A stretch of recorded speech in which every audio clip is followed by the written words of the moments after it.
Here's an interesting question on Reddit. Why is it so hard for US-born Latinos to say they're American? So after following Latino people Twitter for a while and seeing it in real life, why do so many Americans of Latin American descent find it so hard to just say they're American? Why always I consider myself Mexican, Guatemalan, etc. I understand that the families pushed the idea on them that they're of that nationality and not actually American, but it's come to my attention how so many are ashamed to say they're American and insist on saying otherwise when they know nothing of the history of the said country aside from the food and football and how to say cursed words. It's okay to say you're an American. No one cares. You're much more like to a white and Black Americans than Latin American. This is an interesting perspective. As a Latino American, I'm going to give you my perspective on this. I believe that it's ingrained in our culture, in our food, right? So we come here, or we're firstborn generation. I'm one of them. I lived in Dominican Republic for many years, for the first 5 years of my life, and then visited back every year till I was about 13 years old.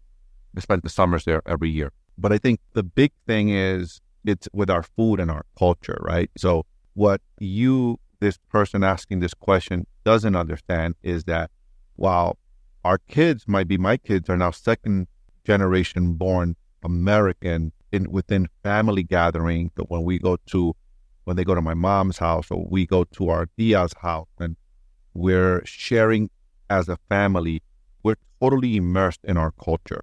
Unlike when we go to other gatherings of a different culture, of American culture, it's very, very different. I think, in my opinion, this is the reason, right? Our food is different. Our music is different. Just because I was born here, I still like to listen to merengue, bachata, salsa, cumbia. I like hip hop. I like rock. I like. There's a mix of genre, but still tend to go back to is my origin of my merengue, my bachata, my salsa. That's what I tend to go back to, gravitate towards my music. And I think that's one of the reasons why Latinos say even though they're born here, it's more, you don't understand. It's more than just, we don't speak Spanish really well. It's more everything else that goes with our culture. You don't get it unless you're one of us, unless you're a Latino. Hey guys, I'm your host, Martin Perdomo, and this is your ultimate guide to understand what it truly means to be wealthy AF. And today I'm joined by Rosalyn Ortega Eli, and Rose is a good friend and a partner. Rose is a founder of Urban Teach and an educational platform focused on real estate investing for newbies. Rosalyn is a New York City native with a passion for self-education and community building. Rose, welcome back. You're in the new brand for Wealthy AF. And why don't you tell us a little bit more about yourself? Because I know that my intro doesn't do enough justice for you, my dear. Oh, thank you. But listen, congratulations on this new rebrand. Thank you. I think the title fits very well. Yes. We all want to be wealthy AF. That's sure. Right. That's right. In all sides, not just financial. And that's correct. And that's the whole point of the podcast is what does it mean to be wealthy AF for you? And that can be, mentally, spiritually, financially, with relationship, with adventures, right? It's just what fulfills you as a human being. And so we rebranded because I wanted to have people like yourself, and we can talk about different topics such as politics. We could talk about, money, business, just popular, controversial topics that are, I just want to talk to a diverse group of people, whether I agree with them or disagree with them. It doesn't matter to me. I just want to learn. Got it. Same here. Yeah. So a little bit about me. So again, thank you for having me. Grew up in the Bronx, New York, come from, humble beginnings, worked my way up through corporate America for 20 years in hospitality. Not a college graduate, but always in self-education mode. So I've taught myself a lot of different things. Filing my taxes at the age of 17, investing in rental properties, 12 years ago, learning how to manage tenants, learning how to manage the process. And then started Urban Teach with the concept and the approach of, us adults kind of get put into this lane of, go to school, get a job, follow that traditional path, work for 40 years for someone else, make them rich, be happy with your paycheck and your 3% raise every year. And in that process, I was like, wait a minute, there's so many older adults around me that are quite not happy with their life, right? They're always struggling financially. So Urban Teach was more about just promoting self-education, using real estate to kind of build a foundation financially so that you can free up your time to do other things that you love. And that's kind of where I am now. It's just kind of, I've used that same theory for the last decade, and now I get to use my free time to create, learn, meet new people, establish other sources of income. And I'm really happy with it. So like it's working for me. Perfect. So I want to go back to, the reason I want to have you back on. You've been on the show. This is your home, as you know, but you've been here with me multiple times. I love having conversations with you. So the reason I wanted to have you back on is because, you have a unique background, Rose. You're from Dominican descent, as I am. You grew up in New York City, not having much. You grew up in the Bronx, not having much. And I believe you're first or second born generation American, right? First or second? I think you said you're first. Okay. Yeah, your dad came here very young, you told me. Yes. So you're first generation born American. And I want to talk to you about how did you evolve to this person, right? Because where we grew up in our culture, we're taught, go to school, educación, and you got to, it's almost like they make us feel guilty. Like, if you don't go to college, you're a bum. Like, you're going to be a loser if you have a college degree. Well, I debunked that. Yeah, pretty much. It's like, that's like Latinos. That's what they push on us, right? If you don't go to school, you're going to be, you're bound to work in a factory or taxita or a cab driver, right? Or a bodega or something. And it's like, you limit it. Like, yo, damn, that's rough, man. So how did you get yourself out of that mold? And how was it for you as a Latina woman to go into corporate? Tell us about that story, how you evolved and become a successful entrepreneur and a real estate investor, and how that all happened for you. So for me, honestly, it was just looking around. Like, I was 16, 17. I graduated high school at 17, a little earlier than my class, because I was always in a rush to like get more, right? So I had a couple of traumatic experiences during high school, growing up in low income neighborhoods where friends of mine at 14, 15, 16 had babies. So now it was like, okay, wait a minute, what's happening here? So I was always in question mode, like, why is this happening around me? Why is everyone in my building struggling financially? Why are we all on public assistance, right? And always just saying, like, this is not where I want my life to go. So what do I need to do different? The first thing I did was get myself out of the Bronx. So I started working in Midtown Manhattan at 17, 18 in retail in different places. I went to school, tried to go to school in the city after high school. And then I started seeing like, okay, there's more to it than just the struggle, right? Meeting people that came from different backgrounds and having managers, supervisors, directors that were in different financial positions. And I was like, wait, how do I get there? Like, that's what I want, right? That's my way out. And always kind of talking to those folks about how they did it, how they, beat the odds. And of course, it's a little different from us with our background, because I was finding that our upbringing was not like putting us in these positions of wanting more. It was more putting us in a position of settling for what we could get and being happy with it and just kind of like taking it and staying quiet through the years.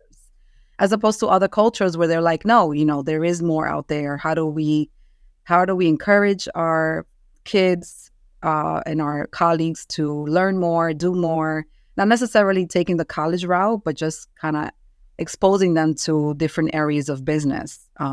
So that kind of was the bulb that went off in my head. I was like, there is more to it than just struggle, right? But what do you need to be? What do you need to be to get out of that mode? So I started reading a lot of books, right? I started joining organizations. I started just asking a lot of questions. And when you ask questions to certain people in different spaces, you'll start finding that a lot of people do want to share, right? They want to share They want to bring you along for the ride. You know, had a lot of good unofficial mentors that were like, hey, Roz, you're asking. So let me just share with you, like, wait, you know, what is it you're trying to do? You should look at this. You should look at that. As opposed to asking someone in my family, like, okay, how do I get out of the Bronx and into high paying positions? It would just be like, well, don't ask for too much. Just take what they give you. Just follow the rules, you know? So I think that really helped shape my mindset and how I thought about things. So a lot of people, including myself, when I was living in New York City and in Washington Heights, right up the street from the Bronx, get stuck. They get in a comfort zone loop, is what I call it. You get in a comfort zone loop, and it becomes very difficult for some of us. I will admit that for me, it has always been challenging for me for change. Like, change is challenging for me. And so a lot of people, my dad used to say that human beings, they adapt to any condition. We just adapt, right? If you're living in a deplorable condition, you just kind of adapt, and your mind just deletes and distorts all of the ugly stuff, and you just kind of adapt. So it was very difficult for me to move on, to get out of Washington Heights. It was my wife, now my girlfriend then, that kind of was like, I'm not moving there. I'm not living over there. You're living there by yourself. And it was like, shit, like, I got to leave here now, right? And it was her that pushed me out of there, and I started seeing the world, started seeing different things. So how did you do it? Like, was that a natural instinct for you? Like, I got to get out of here? Or did someone influence you? And what would you tell someone that's in that situation, maybe in the Bronx, maybe in Chicago, maybe in LA, in wherever they are around the world? It doesn't matter, because we got listeners everywhere around the globe. Wherever they are around the globe, and they're in that poverty environment, and they're just comfortable, but they know, we all know intuitively that this is not it. Like, how is she doing it? How is he doing it? How are they doing that, right? This is not it. There's more for me. How do you tell them to what should they do to first steps to get out of there and start creating better environments for themselves? How did you do it? And what are you telling that person that might be in that situation today? Yeah, I would say that was the first thing that I did, was get a job outside of the Bronx. I was like, okay, let me go work in Midtown. Yeah, I had to take a train. I had to pay more money to get there. But I wanted to see something different, right? I knew that staying there and having those surroundings day in and day out, my neighbors, my friends, you know, if I worked a block away, if I went to school a block away, like it wasn't going to serve me any, because the situations were all the same. And then it was normalized, right? So like, when things are normalized, you're like, this is normal. Like, this is what I should be, and this is what I should accept, and this is how it's going to be. So I tell people, get out of your immediate surrounding. If you can't move out just yet because you can't afford to or whatever, try to put yourself in different rooms, in different places. Take an hour ride somewhere, an hour train ride, an hour bus ride, you know, rent a car. If you don't have a car, get out on the weekends and see different things. I think that once people start removing themselves from their environment and seeing that it is possible and that there is more out there, then you start the shift, right? And also, you know, make sure you don't try to bring other people along for the ride that might not mentally be there yet, because those will be the same people telling you that you're crazy, that what you're thinking and what you're trying to do is not going to work for you. And then you get discouraged, and then you fall right back into that trap of being comfortable. Yeah, and I've had many of those along the way. That used to tell me that. I remember when I first started selling insurance, which was my first opportunity out of Washington Heights, when I got my license to be an insurance sales guy.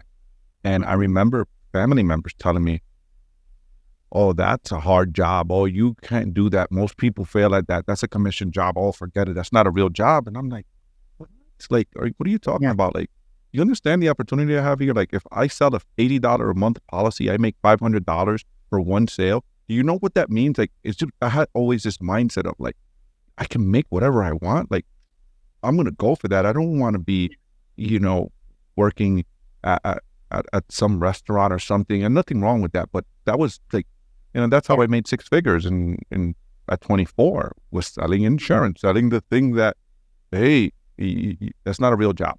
So, Yeah. Rose, I want to know, how was your bridge, right? What was the bridge from, you left the Bronx, you started working in Midtown, started leveling up your circle, started asking questions. So you started getting really curious. Where did the real estate thing come, right?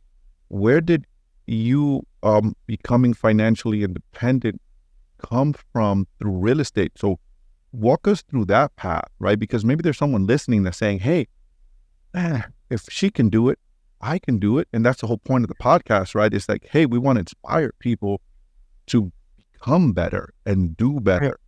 So I always knew that I knew that ownership was the way to go. Like, I knew restaurant owners, right? The building I grew up in, the Bronx, was owned by an older gentleman who was an immigrant 30 years before, right? And I used to talk to him a lot, the landlord, and he would come through, every month to collect his portion of the Section 8 rent from my mom. And we would talk, and he's like, yeah, I came into this country 30 years ago. I waited tables. I worked for hotels. I drove cabs on the weekend.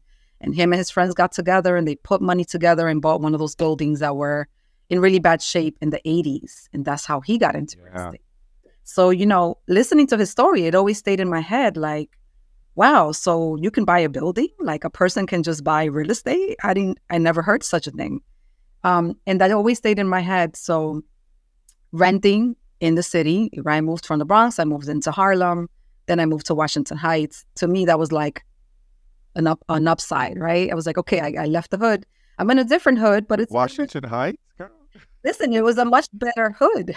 So, at least the block that I moved into was a little better than where I was. Yeah. So I saw that as improvement, right? A little bit. And now you're in Manhattan. When you're young and you don't know better, you don't know better, right? Like, hey, right. Man, I don't know. Where did you move to? Riverside or something? No, I was in Fort Washington. Well, not Washington, a little bit better. I used to live at 160th and Fort Wash, right? Yeah, so a little bit better. 188th and Wadsworth Terrace. That's nice up there. Mm-hmm. Gotcha. Now you're living it up. Right. Mm-hmm. So, I just saw that as like, okay, it's a step up. So a little bit of a step up is always better than none. That's how I see it, right? Getting a laundry room in the basement where you can do your laundry as opposed to rolling your cart. Dude, that's a big deal in Washington Heights, for sure. That's what I'm saying. So I always knew that ownership was going to be key for me to start that journey. So I started reading up on first-time homebuyer programs. Okay, how can I get myself into a program? I learned about FHA. So in 2012, I had just gotten divorced. My eldest was 3 years old, 3.5. We're living in a 1-bedroom in the Heights. And I was like, okay, well, we can't stay here forever. It's a 1-bedroom, right? I have a child. I need to kind of put myself in a better position. So I started researching home buying programs, got an FHA loan approved, said, all right, well, I can't buy anything in the Heights because prices are crazy. So let me start driving into Jersey. What's the closest thing next to the Heights that I can, get into a residential property?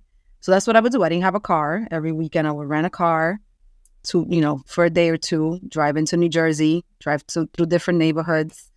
All right, where's the closest I can be to New York without being in New York? That was kind of my thought process. And then what should I buy? Should I buy a condo? Should I buy a townhouse? Or should I buy a multifamily where I can get some rental income to help me with the bills? And then, learn how to manage a tenant and learn how to manage a property and then take it from there. So that's exactly what I did. Took me a while, but, got my credit fixed, started saving my money, stopped going out, stopped traveling. For years. That's freaking awesome. And, I tell that little piece of it because people always want to do it, but they're not willing to give anything up, right? Mm-hmm. For 2 years, I was like, no, shop is closed. Don't invite me anywhere. I'm not going. I need to save money. And that's what I did. So I bought that first property. Yeah, it was hard. I think the day I closed on that first property, I also had to go to a dealership and buy a car because I still didn't have a car. So I closed in the morning, got my keys, and then by 1:00, I was at a dealership getting a car loan because I was like, before it hits my credit, before my score goes down, let me go get the car. And that was it. That was like the first move into, all right, I got my money. Let me put my money to work for me. and get half of my bill paid. And once I got a taste of living rent-free after having 2 tenants in there, I was like, oh, shoot, this is a game changer. Because now my tenants are paying for my mortgage. This is crazy. And that was when the bell went off. I was like, oh, okay. So this is what the game is what do you need to do to have income sources to pay for your bills so that one day I don't have to go to work 40, 50 hours a week. So that's kind of how it all got started. I love it. I love it because it's very, you're keeping it 100, you're keeping it 100%, right? You sacrifice. I was talking to my son-in-law, right? So I'm currently in the middle of selling my house. By the time this episode airs, I should have sold my house, and I have another house I'm moving to. It's a smaller house, and you've been there a long time, right? 20 years. 20. Wow. We're changing environments. We're moving to another state. By the time this comes out, maybe I'll be there. You gotta tell me, text me. Yeah, I will. And I'll announce it publicly when I'm there, but I'll tell you off air. Got it. We're moving to another state. So we tend to adapt to our circumstances. So I'm coming off of a really big house right now. Well, I don't know, say really big, but a big house, right? For more than average, right? Bigger than the average house. And we're moving into a second home that we're going to keep here, and it's significantly smaller. Okay. And we are working on. It's been difficult change for me to adapt to smaller space. My stuff is in storage while we're in this transition and all of that, right? And my son-in-law is in my house, this little house, and he's like, he wants to know how I do what I do. And I said, the first thing that you need to understand is, like, you see this where we are right now, it's very uncomfortable for me, but I understand that this is the only way that I figured out that I could do this transition. Is I got to sell, stay here for a bit, then boom, and then make the move. So, but what's this transition period? It's a sacrifice. It's uncomfortable, dude. Like, Rose. I know. It sucks. Rose, I bought this house. Let me just share this with you and the audience. I bought this house. And then when my wife and I decided we were going to move there, we were going to keep that as a second home, right? We're like, okay, so we're not going to sell this one. So now I start looking at it with a different set of eyes, right? Because now I'm going to live there. So now I got to have all the good stuff in the crib, right? I got to put in windows. I got to put floors here. I got all the good stuff, right? So we get it. My son starts sleeping there. Freaking house is full of mice because it was vacant for like 4 years. Oh, damn. Dude, we grew up in New York City, so you know what we grew up with. But it's traumatic because I had mice growing up in the Bronx, but the first mouse I saw in my house in Jersey, I went. You freaked out, right? It's crazy, right? Because we grew up with them, and then we see them in our houses, and it's like, what are you doing? Like, what? It was so traumatic for me those first 2 weeks. Rose, I hired a exterminator, and he came 1 week, and then he was like, Omar, and it's gonna take about a week before they start leaving. And day 3, I was wilding. I was like, what's happening here? They're still here. I'm calling him like, yo, dude, whatever you do, you got to do it times 4x. So he was going to come the next week. And I'm, my wife and I, we went buying things for the walls. We got a whole bunch of stuff in the house, right? And we grew up with them, right, in New York City. So anyways, I'm having this conversation with this kid. I'm like, dude, this is uncomfortable. Like, we come from having all that land over here and having this space and all that, and we're going to go here. We have the house already, and look at the house. We're going to go here, not step up. But we have to sacrifice. And my thing to him was, I said, it doesn't matter what I do. What you need to understand is that whatever you want to do, there's never nothing for nothing. You're always going to something is always going to have to be sacrificed for you to go to the next level. Facts.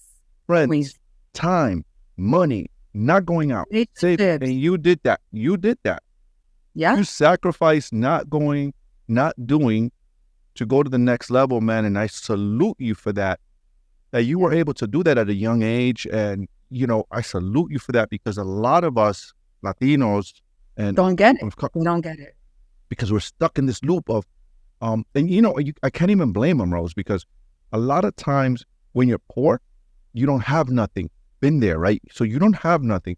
So the minute you get a little money or a little something, all you want to do is do something, get something, because you don't And then have it. show, people. Exactamente. Have it. So Exactly. And that's the worst part. yes, yes. So, man, I'm so proud of you. I'm so proud of that you shared that with people, because you had to sacrifice. And for those listening, like, hey, man, whatever you want to do, whatever it is, something is gonna get. It doesn't matter if you want a degree. Let's say you want to go to school and you want a degree. Something's gonna have to sacrifice your time hanging out. You want to buy a new car, you're gonna have to sacrifice something. You want to buy real estate, you're gonna have to sacrifice something. You want it, skills. You're going to have to sacrifice something. You're going to have to sacrifice something. Nothing is for something. Nothing is for nothing, right? You got to, there's always something you got to give up to get something. Totally. As part of the formula. The formula is sacrifice, money, dedication, consistency, right? Skill building, relationships. Like there's a formula that all of those ingredients are included in that formula. You can't do one without the other. 100%. 100%.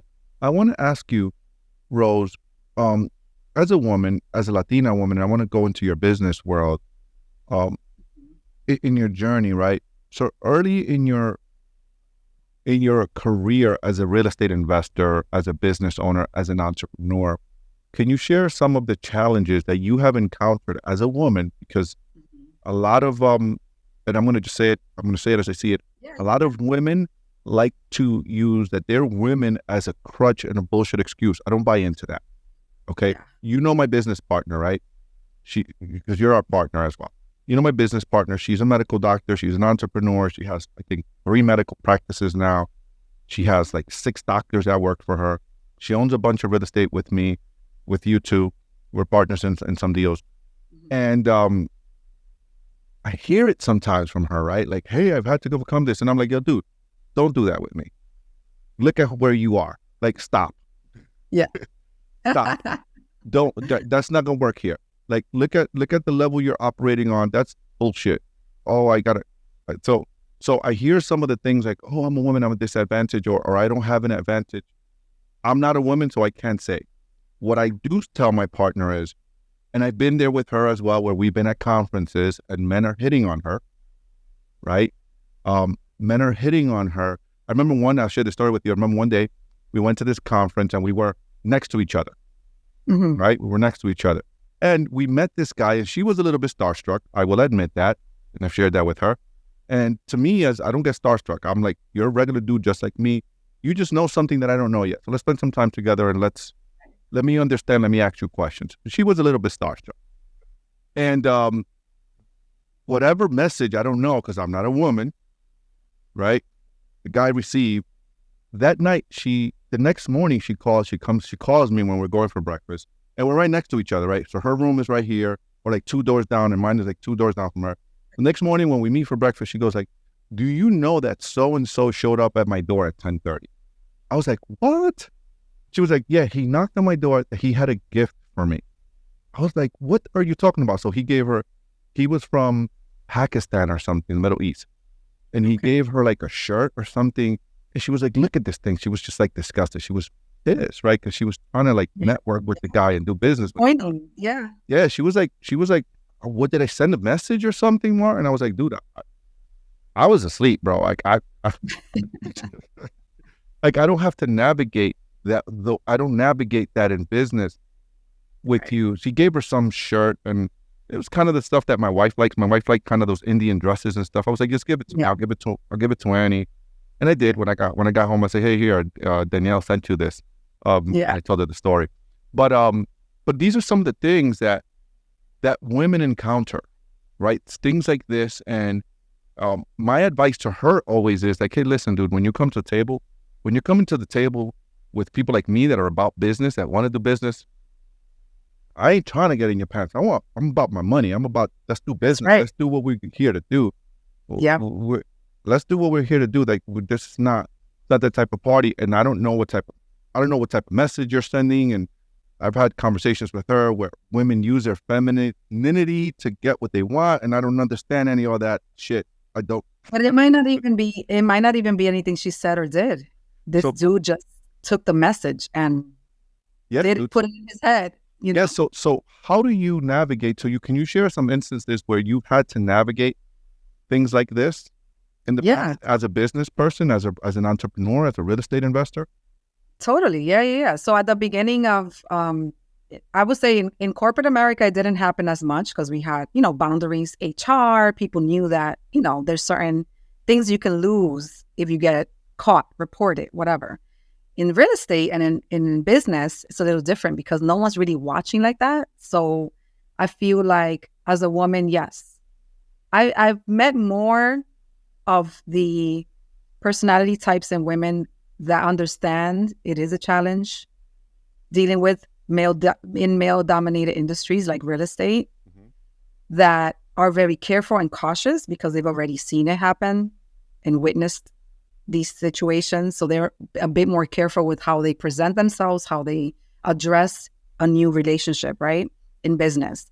There's a little bit of that, a little bit of a percentage of women that do use their femininity, right? They're like, I'm going to walk into a room and I'm going to dress like this and I'm going to smell good so that I can get that attention and I can be memorable to someone of power. So there is a little bit of that. I'm not going to deny that.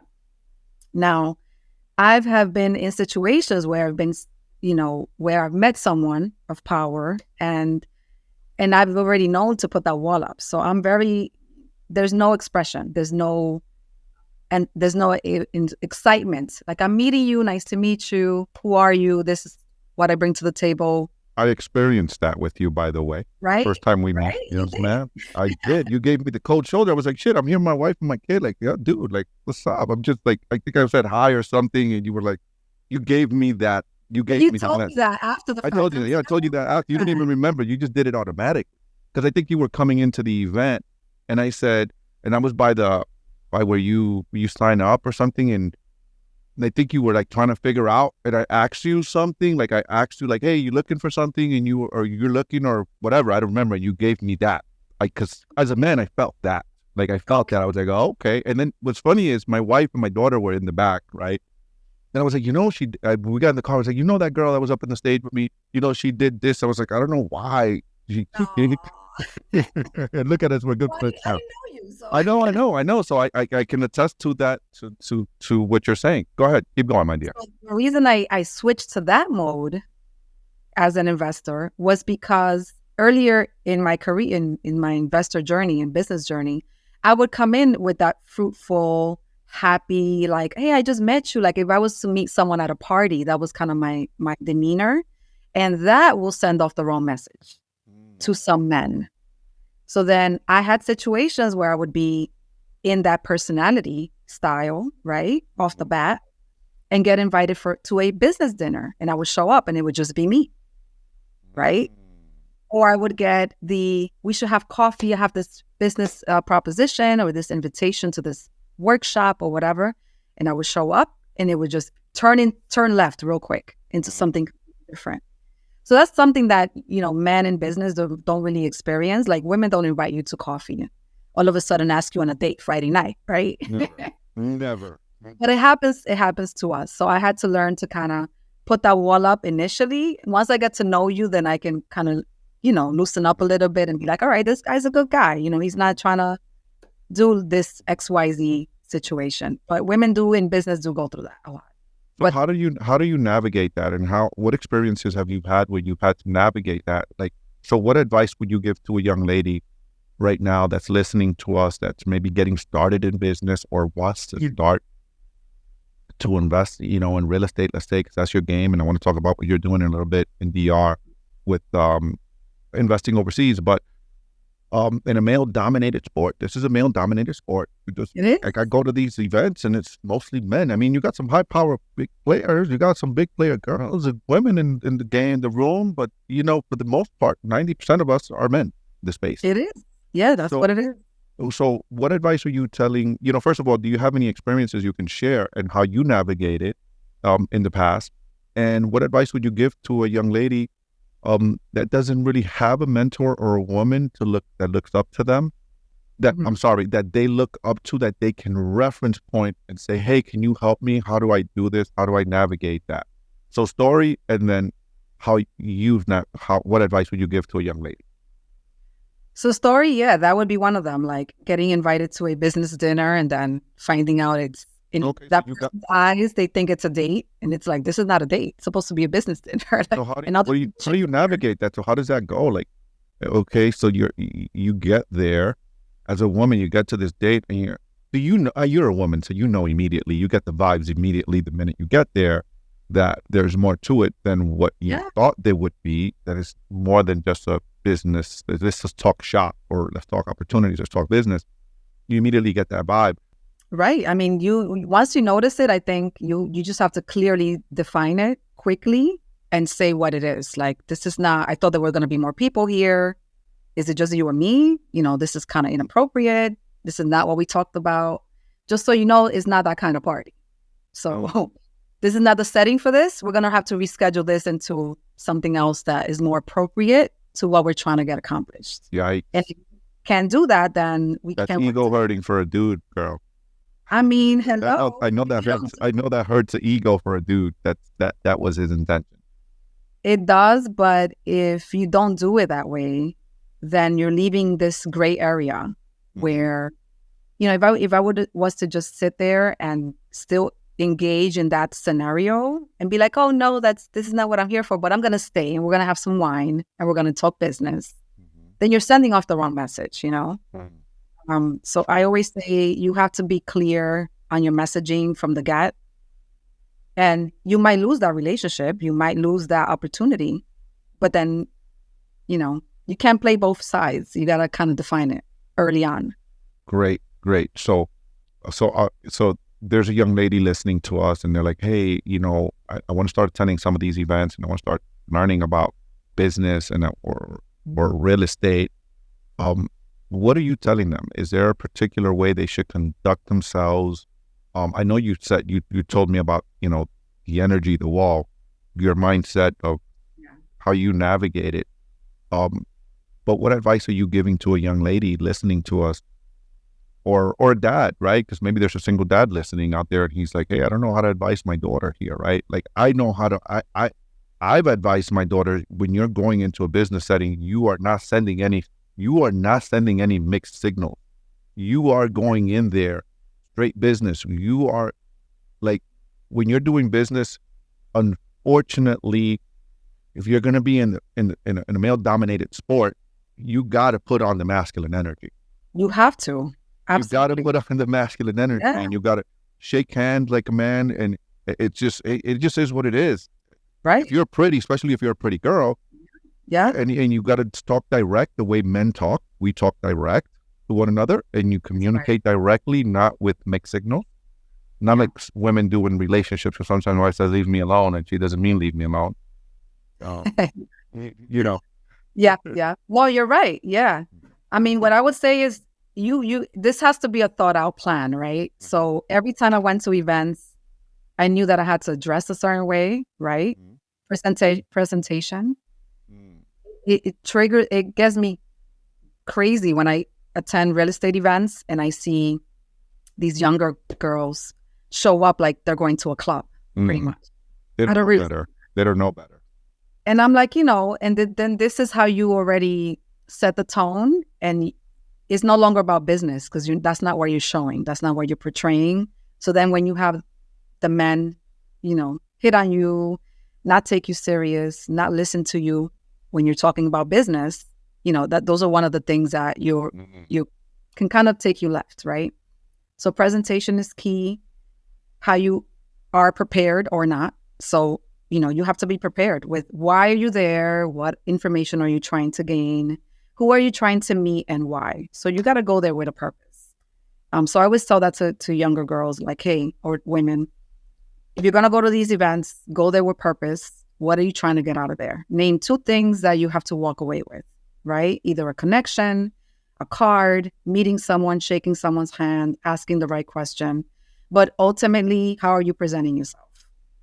And I had a friend of mine tell me, this is funny, because she was like, Raz, when I see you online, you're always like, you know, the turtlenecks and like covered up. And that's not you. That's really, I know that's not you. I said, yeah, because when we hang out at Mama Juana's on Dykeman, that's what I'm dressing. Like you're gonna dress the part. You're smart. Yeah, because your messaging in your attire, that makes a lot of sense. Yes, ma'am. Totally. And then, of course, some people will give me slack for it, like, oh, it's not about how you dress and Yes, it is. you should Bullshit. always be yourself. And I'm like, how do you dress like yourself in corporate America? Do you show up to your boss's corporate meeting in a tight red dress? You know what I mean? You don't. So then why would you expect to do the same in a room where you're networking in business? You still should. There still needs to be some boundaries there too.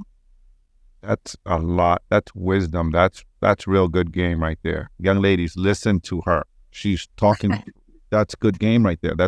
Seriously, that's good stuff, because the message you sent is, unfortunately, I went to see a house with one of my partners, one of your partners, actually, as well, one of our partners on our 57 unit, and we went to see an 11 unit yesterday.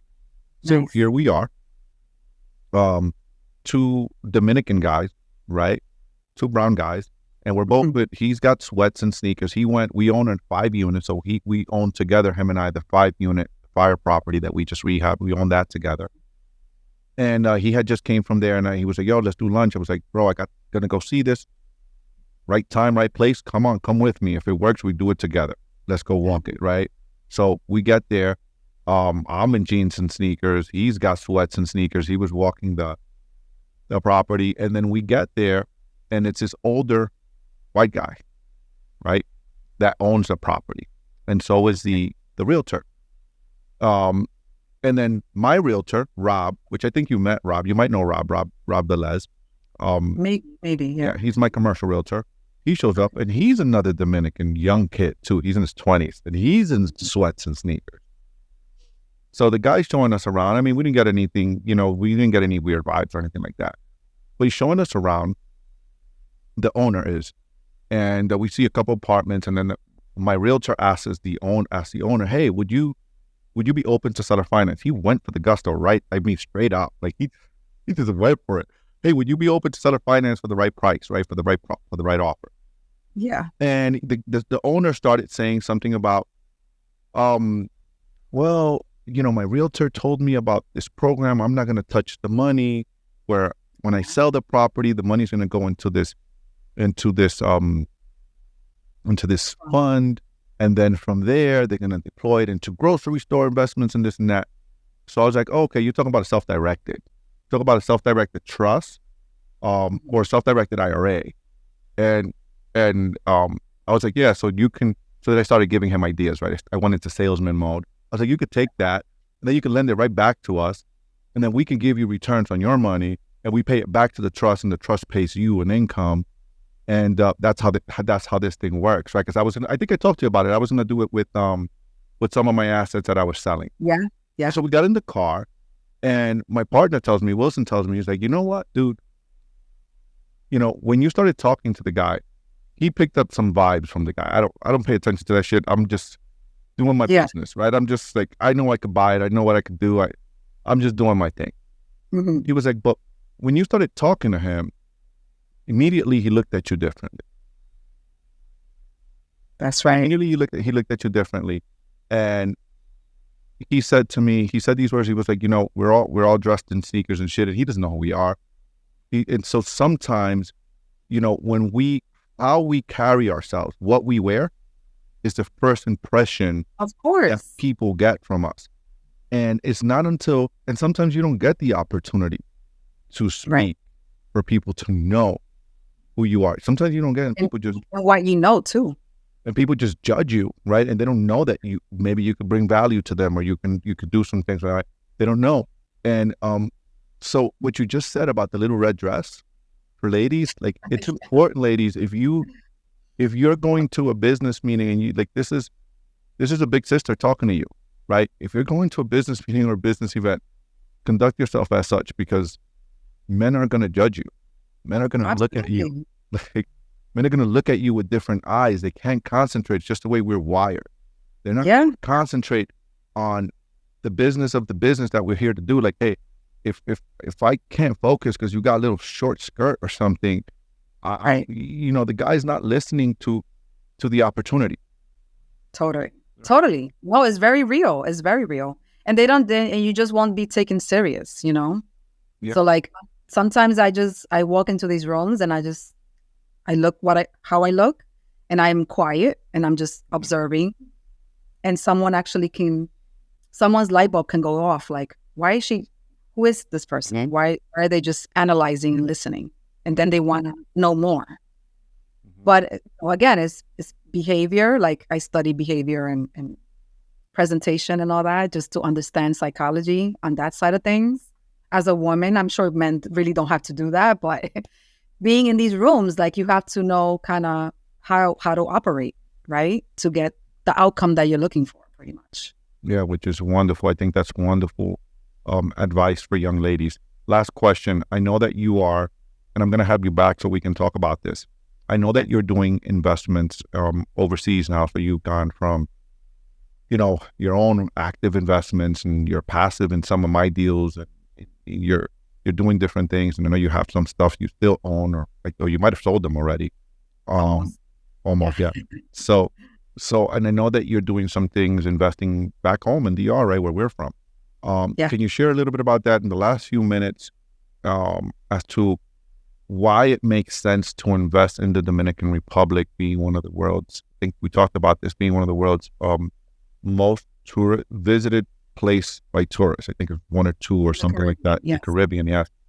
Yeah, so for the DR, it's coming from there. We normally have a perception of what happens there economically.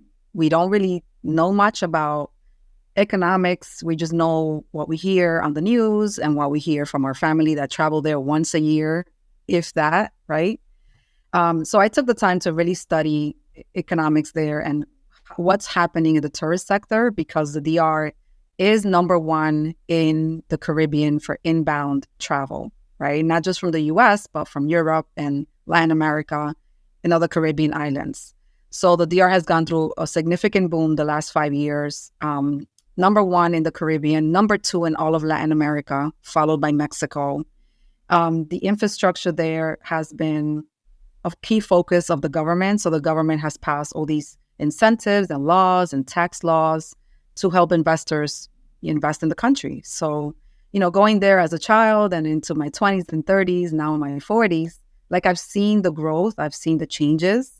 So I was like, okay, how do I get my hands on this as well? How do I get that piece of the pie that other groups are seeing outside of Dominicans, right? And they're putting their money to work there.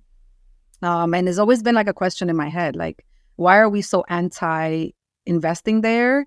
And why are other groups doing it and actually succeeding at it in our land, pretty much? So it's happening a lot. And, I started going there in 2019 before the pandemic. I was trying to get connected with builders and realtors and just people in real estate just to learn kind of how things work over there. Of course, it's a different country, so it's not going to always match how we do things here in the DR.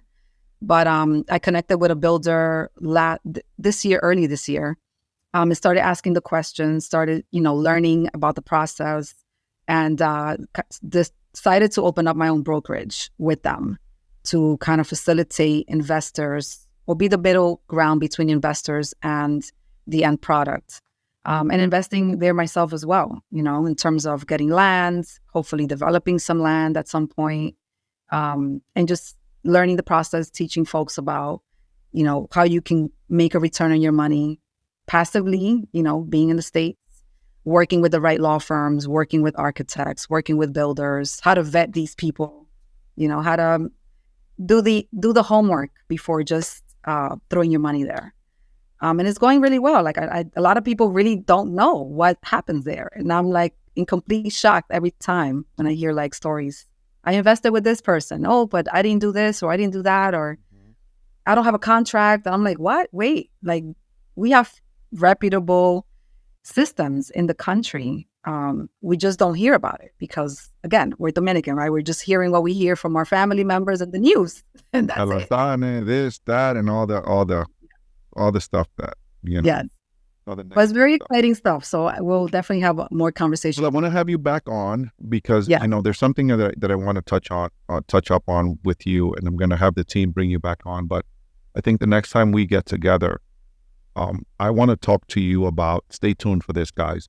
We're going to have her back on, and we're going to have Rose tell us how she successfully navigates being a successful entrepreneur, a wife, and a mother, and Oh, having a successful relationship, wife and a mother, because that is an art that has been lost in today's world.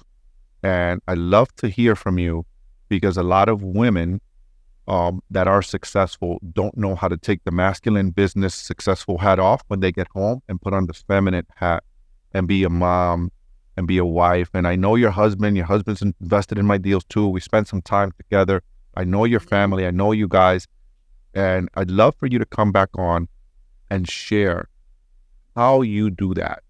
it's a very good conversation. I've been talking about this with other women in business that are single, no kids, and kind of comparing both worlds and like why they decided to not go that way. Because business takes a lot out of you, and it's really a hard balance. Like I don't always balance it across the board. Mhm. So that's something that I need to talk more about so people understand that sometimes, when I'm doing really good in business, home life is a little shaky, Same right? thing for us men. Same It's thing. like, yeah. And when things are really good at home, now I'm not paying as much attention to business. So now I'm losing over here. And sometimes it does flow for a couple of months, but you just got to be able to see it and adjust and, keep working on it. But it's really hard. It really is. Yeah, it's a challenge, and I'd love to have you back on so that we can have that discussion. I met a lady, and that's something that a lot of my female friends, because I'm around a lot of, like I said, my business partner. A lot of my female friends are achievers, right? We all just kind of flock together. Male or female doesn't matter. My female friends are like you. We're just winners, right? We're just achievers. We're all talking high level shit, right, all the time. And that's a struggle for a lot of them. And a lot of the conversations I'm having with them, when I'm having the conversations, they're like, "Morning, but I can't find a man of this and that."